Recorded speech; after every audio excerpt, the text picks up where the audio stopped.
An indented face of Joe Biden has triggered medical disclosures, and we have now learned that Joe Biden is using a CPAP machine, not CPAC, very different thing, a CPAP machine at night to treat sleep apnea. You know, the images that came out, it's not even really that clear, but if you look at the image I have up on the screen, if you look at Joe Biden's right cheek, there are these two parallel lines. It's sort of an indent. If you trace a line between his earlobe to the sort of upper lip, you see one of those lines.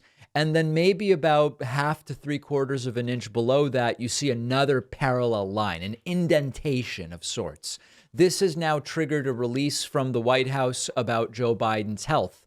Joe Biden, reports CNN, has started using a CPAP machine to treat sleep apnea after indentations from straps were seen on both sides of his face yesterday, Wednesday morning. White House spokesman Andrew Bates says, quote, "Since 2008, the president has disclosed his history with sleep apnea in medical reports. He used a CPAP machine last night, which is common for people with that history.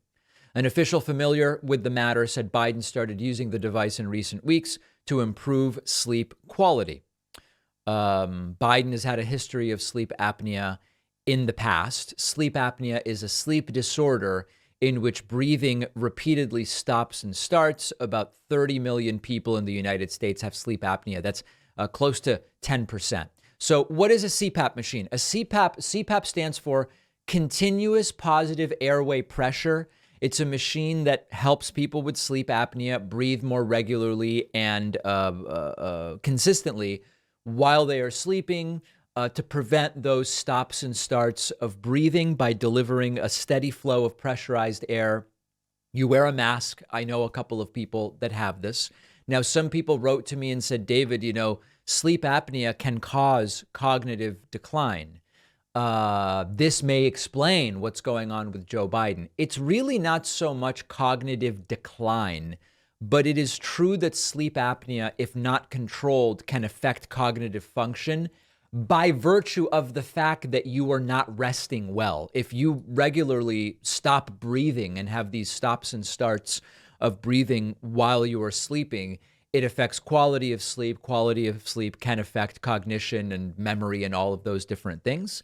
And there are some studies that show that sleep disordered breathing, of which sleep apnea is one kind, makes you roughly 26% more likely to develop a cognitive impairment of some kind versus those who don't have sleep disordered breathing. So is this like a huge deal?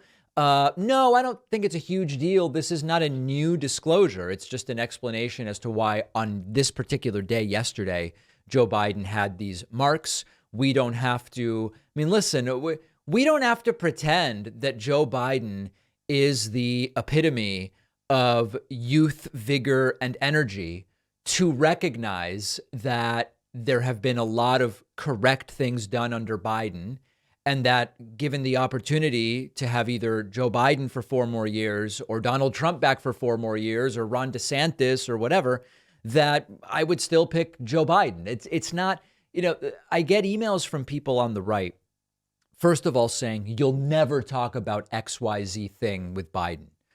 Like this. Why not? I'm talking about it. There's really no problem. I don't hide things from my audience. That's number one. But then number two, okay, so Joe Biden has sleep apnea and wears a CPAP machine and he's 80 and he's tripped a couple of times. You think that means I'm going to elect the guy who wanted to nuke a hurricane and is accused of quite literally dozens and dozens of crimes and did all of the things that Trump did? Of course not. I'm still going to vote for Joe Biden. Okay, Biden's old and he doesn't have as much energy and vigor as he did when he was first Joe Biden, Barack Obama's vice president, for example. So what? But like, what's the big gotcha there? It's not really a big shocker. So listen, I'll keep you apprised of Joe Biden's health. And at this point in time, particularly based on the economic record, it seems pretty clear who we're better off having for another 4 years if the choices are Trump or Biden or DeSantis and Biden. If you disagree with me, let me know. And I know many people do, and I'm perfectly comfortable with that.